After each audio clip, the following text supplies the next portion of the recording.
Woo! Thanks for chipping tonight. But the Detroit Pistons proved to be too much for the Washington Wizards, and Detroit defeating the Wizards 123-103. So we're going to recap tonight's game and then get into, Jordan Poole, Rashawn Holmes, and get in the comments like we always do. Come on, rock with your boy. Next on Locked On Wizards.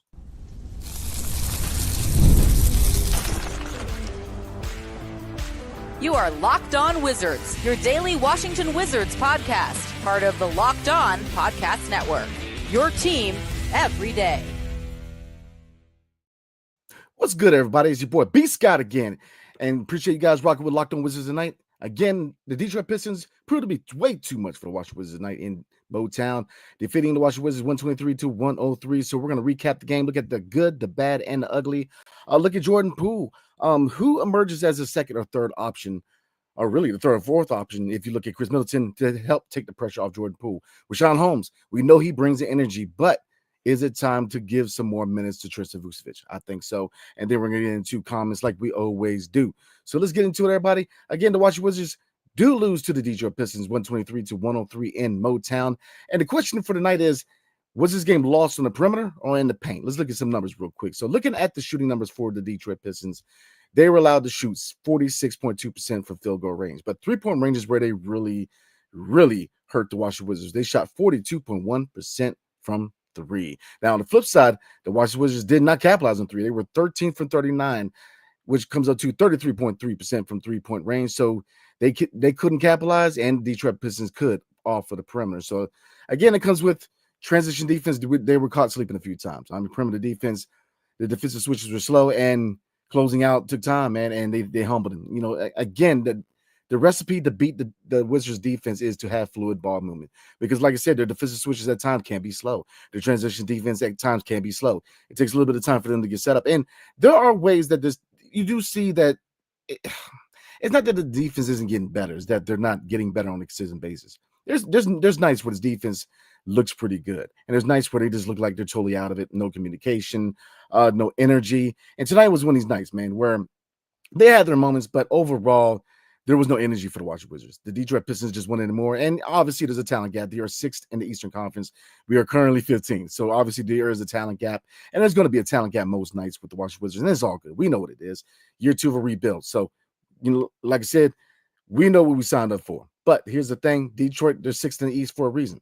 But looking at the paint numbers, they out-rebounded us 67-52, which led to 58 points in the paint compared to our 42. Now, here's where it gets interesting. Again, offensive rebounds were a detriment to us. Now, they only out-rebounded us as far as offensive rebounds 18-12, but they capitalized more than we did because they were able to get 20 second chance points compared to our 14. Now, as far as transition, we did well as far as transition offense. Looking at the tail of the tape, 24 points as far as fast break points for us. So we are a team that likes to run. We thrive in transition. Like I said, this is where, this is why Jordan Poole fits so well as being the point guard of this team, because he's a guy who pushes the pace with his speed, attacking the rim, getting to the free throw line, collapsing the defense, second guy is up on the outside. And, tonight, the starting five was Jordan Poole. I mean, Keyshawn George had his moments, so let's get into it, because one of my keys to victory before this game was for a second unit to show up against theirs. And our second unit showed up. But looking at the starting five, let's start with JP13. He did what he could. He's obviously going to be the focal point of most defenses any given night. He did get 15 points, 2 steals. So like I said, I say it all the time, his defense is very undervalued in my opinion. He is definitely taking that next step defensively. Last year, there was times where he was practically unplayable. This year, he is a much better defender. And like I said, that goes back to him putting that work in the offseason. So now looking at his shot, 5 for 15 from the field, and then 3 for 9 from 3. So not the most efficient night, but like I said, he was aggressive. He was trying to definitely get the starting five going and set the tone. And the starting five, not the best night. Keyshawn George, like I said before, Keyshawn George, man, we know he can be that sniper. We know that he can be kind of a point forward. At 6'8", he has those guard skills where he can definitely be a guy who could be a secondary ball handler. But the defense is definitely above average. To me, he's going to be an elite defender. If you look at the MO with all 5 draft picks underneath Will Dawkins, not only do you see the potential with them offensively, especially, when you look at Alex Sarr and Bilal, we know they're very, very raw, and they are showing a lot of strides offensively, but the defense is the first part of the game that really shines. But Looking at Bob Carrington, looking at Tristan Vucevic, looking at Keyshawn George, these guys can defend. We see the offensive potential, especially with Bub and Keyshawn George, because they can flat out score. Tristan Vucevic, the same, 3-level score. But the defense, Keyshawn George to me is looking more and more like an elite defender. Look at the numbers tonight. He the last game against the Toronto Raptors, 5 blocks. Come on now. Tonight, 3 steals, 1 block. So the defensive numbers really, really impressed me. But 12 points tonight, 4 for 9 for the field, 2 for 5 from 3. So like I said, 3-and-D prospect, and we know he can shoot the rock. We know that he can be a point forward. We know that he can definitely be more of a playmaker. But defensively, I'm trying to tell you guys, we're cooking with gas when it comes to Keyshawn George. And where did we draft him again? The 24th overall pick. So come on now. We're getting value in the later stages of the first round. That's what you want to see in this process. But the rest of the starting 5, they're not the best night shooting the ball. Justin Shimpney, 2 for 8 from the field. Chris Middleton, 3 for 9 for the field, including 0 for 3 from 3.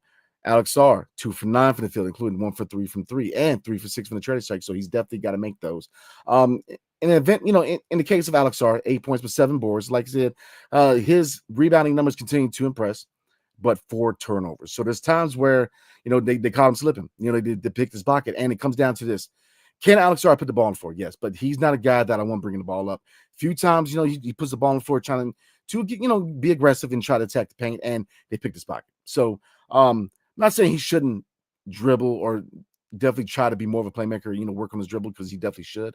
But they took advantage of him not quite being there as far as that part of his game evolving right now. He's not ready to be that playmaker yet. And like I said, I definitely like seeing him put the ball on the floor, trying to be a lot more aggressive and try to really utilize that touch in the paint. But tonight, Detroit, they're a really nice defensive team. They're a very nice balanced team where they have a nice defensive and offensive balance. They're very balanced. You see the scores. Looking at them real quick, I knew that Jalen Duren was going to eat, man. 15 points, 13 rebounds, 2 blocks. So Jalen Duren, guy that I like coming out of his prospective draft, a guy that I thought that even though we had centers on the roster, Jalen Duren was a guy I wanted us to draft.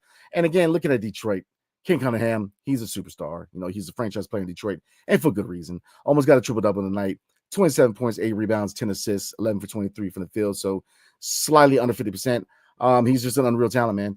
They have a nice balance of young players and veterans. Looking at the second unit, Malik Beasley is definitely, in my eyes, a finalist for 6th man of the year. And Dennis Schroeder, he continues to play solid ball everywhere you go. Now he's a journeyman, but plays solid ball. But like I said, guys, it was a chippy game tonight, very chippy game. But another factor I was looking at before the game was matching the Detroit Pistons' second unit energy, and they did that. The second unit did well tonight, guys. They did well for the Washington Wizards. Bob Carrington, 15 points, 3 rebounds, 3 assists, shooting 6 for 11, 3 for 5 for 3. You see the score in him, man. That's what I'm saying. It's tough to really pin down what his long-term position is. I can see him as a 6th man. Now, it's not to say he couldn't be a starting 2 guard or point guard, but not quite ready, because he's got a scorer's mentality, and you see glimpses of him being a floor general. You see glimpses of him where he could be a 2 guard. In his offense is money, but the biggest thing, and his defense is not too shabby either. So, I see him as a guy who could be that second unit combo guard for this team long term. I don't think that, Bob Carrington, I think is a central piece to this rebuild, central piece to the next great championship team in DC.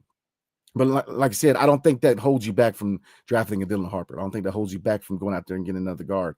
Like I said, he's a guy who could, in my opinion, it's tough to really pin down what his long-term position is, man, but he's a jack of all trades when it comes to being that scoring-minded combo guard who can also defend, that 3-and-D prospect at the guard position. Corey Kispert, from a shooting numbers perspective, not his best night. 1 for 6 from 3, 3 for 9 overall from the field. Did get 6 boards, but 10 points, like I said, we'll take that. We'll take his production. We definitely want a little more from Corey Kispert, but like I said, he has been one of the more consistent guys, but he hasn't been consistent to the level that we expected him. So definitely want to see him ramp it back up. But quality minutes tonight, 25 minutes played. Rashawn Holmes, he did get ejected. He caught Ulster Thompson on the chin. I feel like, it is what it is. He got ejected. But and we're going to talk about him after the break. But, he continues to show great energy in the center position. Now, defense can be a detriment. That's what we're going to talk about. 14 points, 8 boards. So you see the energy, you see the dog factors, you see, the fact that he's scrappy, he fights in the paint, man. 8 rebounds. I love the board number. 6 for 10 for the field. So he's definitely able to score in the paint. And then Marcus Smart, again, just like Chris Middleton, just like Rashawn Holmes, he brings that dog factor, that energy. 16.6 for 10 for the field, 2 for 3 from 3. And, like I said, he was getting chippy with the Detroit Pistons. I love it, man. I love that the fact that these young guys are feeding off of these vets, man. And when you look at guys like Bub Carrington and Keyshawn George, you love the fight with these guys. You love the attitude with these guys. So, like I said, Detroit Pistons way too much for the Wizards tonight in Motown. Losing, the Wizards did lose 123 to 103. So, all right, looking forward real quick. We're going to look at Richaun Holmes. We know he brings energy, but should we expect to see more minutes for Tristan Vucevic as far as having that interior D on the second unit? And then the chippiness. Is the attitude on this team a good thing or a bad thing? And when does it get to the point where it is a bad thing? So we're going to get into that and then get in the comments like we always do. But before we do, tonight's episode is brought to you by SKIMS. All right, so when I found out SKIMS was making underwear for men, I was intrigued, very intrigued. I heard so much about the quality from friends and family, so I had to give it a try. Let me tell you, it lives up to the hype. I've always had issues with underwear, fit, comfort, or just finding the right style for me. SKIMS changed all of that, man. Their men's line offers something for everyone, from boxer briefs to classic briefs, all designed with the perfect balance of comfort and style. And if you're like me, if you got to like to work out, who's always on the go, you're doing the family thing, you're doing the work thing, always on the road. If you want, your draws to kind of emulate your type of lifestyle, which is if you 1 minute you're working out, next minute you're fixing dinner, something that is kind of versatile, right? Like our Wiz kids, man. You want versatile underwear that is going to enable you to be comfortable, breathable, all in one product. So look, like I said, guys, I definitely recommend SKIMS, man, because SKIMS has quality stuff, man. So look, do yourself a favor and shop SKIMS Mens at skims.com/LockedOnNBA and SKIMS stores. Let them know we sent you, though. After you place your order, select podcast in the survey and select our show in the drop-down menu that follows. Come on now, y'all. SKIMS. All right, everybody, let's get back into this, man. So, Richaun Holmes, we know what he provides. He provides energy, man. The type of energy that these young players feed off of. He's a dog in the paint. He fights for rebounds. He fights for loose balls. But defense, as you saw from the last couple of games, man, has been an issue as far as not having that rim protection on the second unit. Richaun Holmes can definitely play with a chip on the shoulder. Like I said, he does all of the small things, kind of like Anthony Gill. He dives to loose balls, the energy guy, and he's done well. He's played quality basketball in DC, man. But the question is, at what point do you start to try to find some more minutes for Tristan Vucevic? Because, like I said, with Tristan Vucevic, you have that rim protector. You have that 3-level scoring. That really, look, let's be real. The prototype as far as the center position in the NBA right now is a center who can thrive in the paint and stretch the floor. You can shoot from mid-range. You can shoot from three. Now you see guys like Jokic. You see guys like, Vucevic to a certain degree, or Danny Wolf coming out of Michigan in the draft, where these big men have the ability to be better passers, be elite passers when you look at Nikola Jokic. And they can put the ball on the floor in certain situations. So the question is, what is it 50-50? What is the ratio as far as the type of minutes you want to see from Richaun Holmes and the type of minutes you want to see for Tristan Vucevic? So, like I said, I'm going to pull up the game tonight again as far as minutes, because I think, yes, Richaun Holmes is a guy where you need that energy. It's the type of energy that, like I said, these young guys really feed off of. But like I said, there is a mismatch when it comes to size. And yes, he brings energy. Yes, he brings the scoring in the paint, but he's very limited offensively. And, you take a hit when it comes to interior defense. And like I said, we saw it tonight. We saw it against the Toronto Pistons. So let's pull up the minutes tonight, because let's see how many minutes we can realistically try to get for Tristan Vucevic, because I think you definitely see what you can do, what you have in Tristan Vucevic. So tonight, Vuk did not play, even in garbage time. Garbage time minutes, it was 2 minutes to Gill, 2 minutes to Kobe Jones, which is another guy I'm very intrigued by, and then Jalen Martin. So no Vuk tonight. Now, looking at Richaun Holmes, obviously we know he did get ejected, but he did play 21 minutes. So would I be upset with maybe 10 minutes? Maybe you give Richaun 15 and try to devote 10 minutes to Vuk. You have to see what you have in Tristan Vucevic, man. And like I said, I'm down with not having a nice balance between Richaun Holmes and Tristan Vucevic, especially the fact that Vuk can play the 4. But we have to see what we have in Vuk, number 1. And number 2, like I said, Richaun Holmes, I love the energy he provides. I love the dog factor he provides. I love the attitude, the chippiness. But, interior defense, rim protection is one area that gets hit when he's in the lineup. And like I said, I don't think you take him out of the lineup, even though early in the year he was catching a lot of DMPs. He is the type of energy we need. But we also need to see what we have in Vuk, and we need that rim protector. So I think that maybe there's scenarios in the second unit, maybe you plug and play. I'm not saying that you put Holmes at the 4 per se, but you could definitely put Vuk at the 5 and see if you can roll with a lineup with Rashawn Holmes at 5, Vuk at the 4, and go from there. Because obviously you still have to find minutes for Marcus Smart. You have to find minutes for Kispert. You have to find minutes for Bob Carrington, especially with Bilal being out and Justin Shimley starting at small forward. Now with Shipping coming back, does it kind of hinder AJ Johnson or Tristan Vucevic getting minutes? Yes. And then Malcolm Brogdon, him, when it comes to Brog, we don't know right now. We don't have a clear indication what the timetable is for him. I think he should be a buyout candidate. Like I said, I definitely appreciate your service here in DC. I appreciate the mentorship and what you provided for the Wizards, but availability is your best ability, and he's always hurt. And you, at this point, I think he's a buyout candidate. I think you have to devote those minutes that could possibly go to him when he comes back, because Marcus Smart, to me, has kind of taken over his spot, being that veteran 2 guard or veteran combo guard, that is, because Marcus Smart can obviously play the 1 and the 2. I think Malcolm Brogdon has been replaced by Marcus Smart, and you still have to see what you have in AJ Johnson. You still have to see what you have in Vucevic. So it's going to get interesting, guys, especially with Justin Shimpney in the mix, especially with Kispert. Justin Shimpney, where's he at in the rotation once Bilal Coulibaly comes back? So questions. All right, the next question real quick before we get in the comments, guys. Culture. And we talk about culture very often, playing hard, playing to win, love coming to work, having a camaraderie in the locker room. You see that with this group. And that's what I love about this group, man. That's what I love about the culture that's been not only solidified by head coach Brian Keefe, but also by veteran players like Jordan Poole, such as players like Chris Middleton, Marcus Smart, where they're playing hard, they're playing to win the game. Now, obviously, the last 2 games, not the best showings. When you look at both the Toronto Raptors, the second game we played against them in Toronto, and then tonight's game against the Detroit Pistons, rebounding has been an issue. We're allowing these guys to extend possessions, and they're killing us. We're allowing them to find those open looks using fluid ball movement. And because is our defense taking strides? Yes. But we're not doing it on a consistent basis, and teams are killing us on the perimeter, and they're killing us in the paint, and we have to find that balance. But it's tough to find balance when you're struggling both on the perimeter and in the paint. So, like I said, but getting back to the question, right?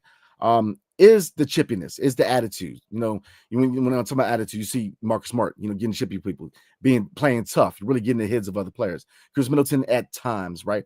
Rashawn Holmes tonight, caught in an ejection, but being very physical. And then when you look at players like Keyshawn George and Bob Carrington, and even to a lesser degree below Coulibaly, these guys are starting to play with an attitude, with a chip on their shoulder. And I think I'm all in favor of it. I love seeing them play chippy basketball, playing with attitude, playing with a chip on the shoulder. Because like I said, it really reminds me of the Detroit Pistons, the bad boy Pistons, where they had to bring more energy. They had to bring more toughness. And yeah, people call them dirty. In certain ways they were, let's be real. But that was a game then, and obviously it's a totally different game now. But Detroit, they had the underdog mentality. And when you look at the situation here in DC, where we're not a small market, we're actually a major market, but this organization has been ran as a small market team and has carried that small market mentality for so long, is that you're going to have to find your superstar in the draft. Now, I do believe that they're eventually going to use a lot of those later picks, those picks in 2027, 28, 29, 30, and 31 as collateral to go out there and get another star once we go get a guy in this draft coming up, because I firmly believe that Cooper Flagg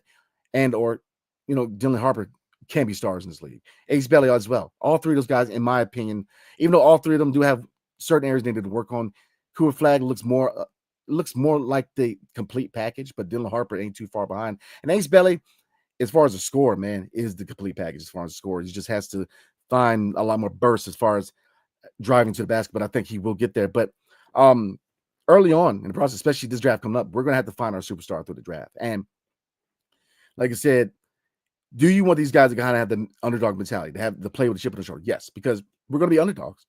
The Wizards are the worst team in the NBA, and it's too easy for people to kind of crap all over us, make fun of us, call us trash. And right now, yeah, I get it. It's easy to do that, man. But I would like to see them continue that trend of being that underdog, playing with a chip on the shoulder, earn respect. And you can do that without, chippiness, without aggression being a detriment. Now, the question is, at what point does it become a detriment? And I think that once you see that, you're not getting progression or development out of the young guys, but you see the attitude, it's becoming a detriment. I love the chippiness. I love the culture. I love the toughness. I love what these veterans are providing for these young guys. Because like I said, I love the attitude with Keyshawn George and Bob Carrington. Bilal, I love his chippiness as far as, this aggression driving the lane. Definitely want to see him kind of, hold on to the rim, man. Those falls are trying to scare me a little bit. But like I said, I do love the attitude of these young guys, man. And I love what these veterans have provided as far as not only mentorship, not only experience and good production, but bringing toughness with them. Rashawn Holmes, to me, and I wasn't a big favor of us re-signing him. And like I said, I didn't watch his game too much in Sacramento or Dallas or early on with Philadelphia, but he's been kind of like a Montrezl Harrell, a guy where undersized at power forward to a certain degree, but especially at center. But a guy who brings energy, he brings toughness. And like I said, I was a big Trez Harrell fan when he was, when he was here in DC, because I love the toughness. I love the aggression that he brings. So when does it become a detriment? That is a question for you guys tonight. When does the chippiness, when does playing with the chip in your shoulder become a detriment to the progression and development of these young guys? Because right now, I love it. But like I said, that's a question for you guys tonight. So we're going to get into the comments. But before we do, tonight's episode is brought to you by WayFair. Your home should reflect your style, and with WayFair, it's easier than ever to make that happen. Whether you're looking for a simple refresh or tackling the big home project, WayFair has everything you need in one place. WayFair's huge selection makes it easy to find the perfect piece, no matter your space or the budget. From cozy furniture and stylish decor to kitchen essentials and outdoor must-haves, WayFair has it all, and at prices that fit your budget. And if you have a wife like I have that loves to definitely decorate and make their house look good, WayFair is the spot for you, man, because like I said, you can find anything you need as far as furniture, any kind of decor that help you liven up your place, man. So look, head over to wayfair.com and find something that's just your style today. That's WayFair.com. WayFair. Every style, every home.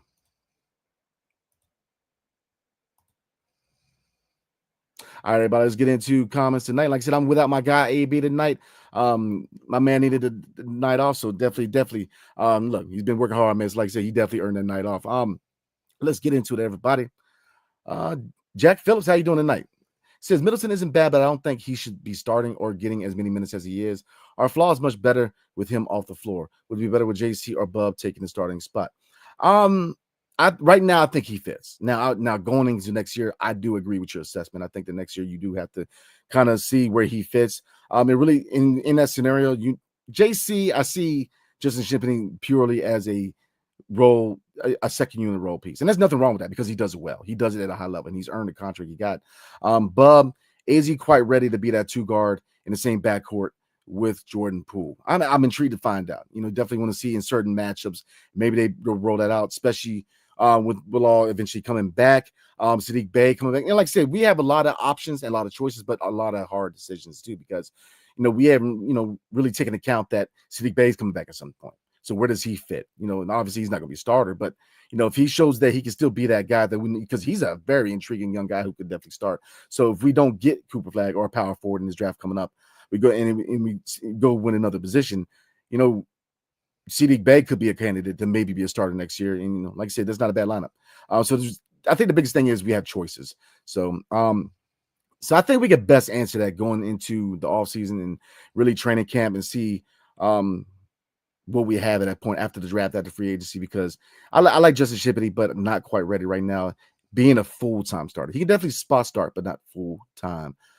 Jack also asked, refs was terrible this game. We definitely could have played better, but it was so one-sided. It's bad when Keith has a challenge twice and wins both times. Yeah, it is with the NBA, man. Detroit's trying to definitely get some clout now, especially Kate Cunningham. They're going to get those star calls, and you're in Detroit. So put your seatbelt on and embrace yourself, because you're going to get those hometown calls. So I agree with you. I don't think that's the factor that lost the game, but you've seen bad officiating all year long, man. So like I said, hometown game for Detroit, they're going to get those calls, whether you like it or not. I don't like it, but it is what it is on that front. No matter Grind says Bub looked a little better tonight. Oh, absolutely. His scoring, he looked good tonight. So, like I said, shout out to my man, Bub Carrington, man, B Moore's finest, because he looked good tonight. All right. Lob to Goodbali. I love it. He says, good game tonight from Keyshawn. Just so consistent right now, being a defensive menace and knocking the shots down. Oh, I love his defense, man. He is an absolute menace, a dog in the defensive end. And I think that, yes, we know he can shoot. We know he can be that secondary ball handler, but I think his defense is going to be one part of his game that's really going to shine going forward, man. He's going to be an elite defender. And that's what I'm saying. When you look at the DNA of this team, they're becoming more and more a defensive-minded team. I get it. We're not quite where we want to be, but there's going to be a defensive future here. I'm trying to tell you guys, so definitely keep the faith. He also says, good game from Bub as well, but Sar continues Horrific stretch of shooting. His touch needs to be the first point of focus for him this offseason. Yeah, yeah, absolutely. The touch not only from his mid-range and three-point button around the rim. Now his touch has gotten better in the interior, but now he needs to start focus on being more consistent and being a more balanced player. Because at first, it was his mid-range and three-point shot that shined more. Now you see more so in the paint, and he's not a finished product in any means, outside or inside. But as far as inside, he has shown a lot more promise. A lot more touch around the rim. Now we need to find that balance. Now get back to being that sniper. And can you really call him a sniper? But he's a guy who can definitely humble you from 3-point range. You definitely want to see more consistency and become more of a threat from mid range of three. But I'm with you on that. Nomadic Brian tonight says working the boards has to be part of the plan next season. Oh my God, I'm with you, man. It's definitely something I'm going to ask these guys, not only the coaches, not only Will Dawkins, but the players. Man, we're gonna when it comes to media day after the season, we're gonna. Or not media day, but exit interviews. The defense is one thing, but the boards, the rebounding has to get better. And yeah, we took a slight hit with Jonas Valanciunas being traded to the Sacramento Kings. He was our best rebounder, but I definitely wanted them to instill more of a rebounding culture here, man. Definitely get more nasty. Definitely box the heck out, man. But I'm with you on that. Locked on Long, like he always does, says it's not complicated. You need players who can shoot the two and defend the two. You need players who can shoot the three and defend the three. The Wizards have no one who does both well. I mean, we have good defenders, but I think it's a team thing. When I say it's a team thing, Locked on Law is there's no communication. There's no, it's chaos. When you look at the slow switches, there's no communication, man. I think you have seen the communication get better, especially with Chris Middleton, because that's one of the things I like about his defensive games, that he was that communicator for the Milwaukee Bucks. Marcus Smart, the same thing. So, like I said, let these vets work their magic. I think it will get better next year, but it's not going to be an area that's going to get better this year. But definitely appreciate you as always, man. Nomadic Brian says, seems like only yesterday Detroit was hanging out with the Wiz, but they have moved up. They've moved up as well. They're not your daddy's Pistons, man. I don't know. My daddy's old, man. So it could be the bad boy Pistons, but they're a team that they're not yet last year's team, man. I mean, they're a team. They're sixth in the East for a reason. You're starting to see a lot of more progression out of this young talent. Jaden Ivey, obviously, he's hurt, but good compliment to Kay Cunningham, Jalen Duren. The list goes on. You have those vets out there, man. Tim Hardaway Jr., Tobias Harris, Isaiah Stewart off the second unit. They have a nice balanced team, so I'm with you on that. Let's see. Let's see. Locked the Law says it's frustrating when other teams as bad as the Wizards draft top talent and we keep drafting potential. I mean, I kind of see where you're coming from. Lob to Koulibaly asking the same thing. What other teams are you referring to? Then Locked on Law says San Antonio and Oklahoma City.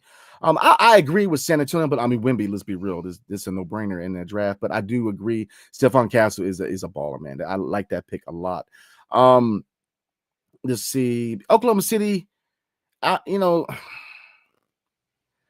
of center, I mean, obviously, the center position, you knew he was going to be a beast. And then obviously, they didn't draft SGA, but I think that Jalen Williams is a nice under the radar move that they made in Oklahoma City. So I think that Oklahoma City is kind of different to where their finals diamonds are up. That's where I think the Wizards and Oklahoma City are very similar, because look at a lot of players that the Oklahoma City Thunder have, man.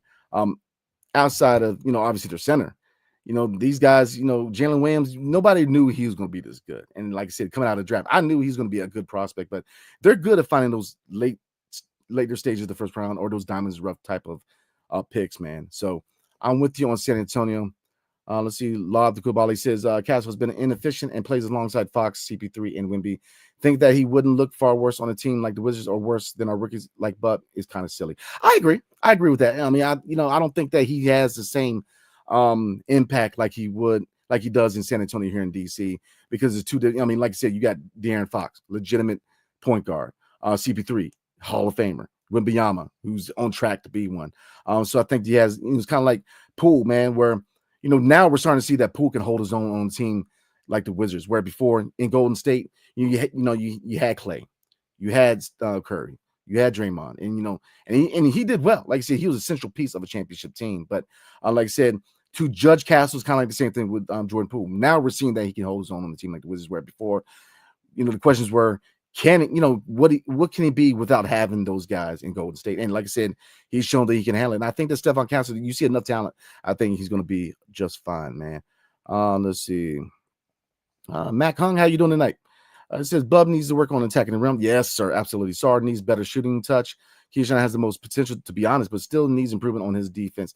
Avoid fouling while trying to contest a shot. Yeah, I agree. I love his defense, but I agree 100% with the fouling, trying to contest shots. Great take, man. I agree 100, man. So, all right, guys, we're going to try to knock out a few more.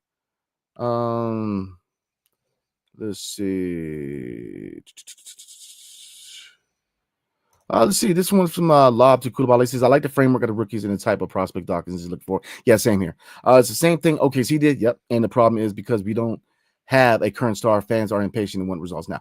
That's a good take. I agree 100%. I agree 100%. 110%. Matter of fact, we're going to have to find a star via trade or through the draft. Like I said, Jordan Poole to me, can you call him a star right now? I think he's fringe all-star. Absolutely. He played all-star level, and he's a guy who's about to hit his prime. You're definitely going to find a guy in Dylan Harper or Cooper Flag in the draft coming up who are definitely going to be the next face, the next star in DC. And then you're going to have a nice supporting cast with Bilal Coulibaly, Alex Sarr.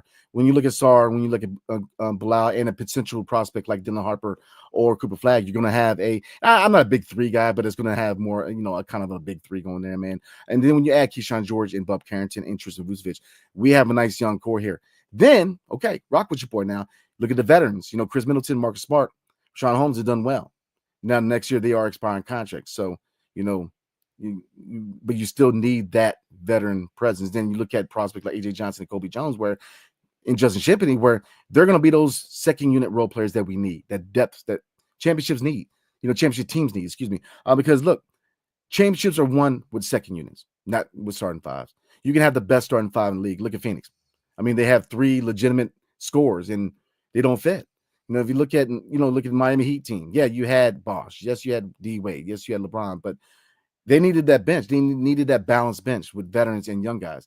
Who was a point guard for them? Mario Chalmers. I'm just saying. So your role players carry just as much, as not more importance than your starting five. So, I mean, Kobe Jones to me is a guy to look at. A.J. Johnson, Justin Shimpney has got his NBA standing contract and for good reason, because he has played good ball here in DC and he's done well. Let's see.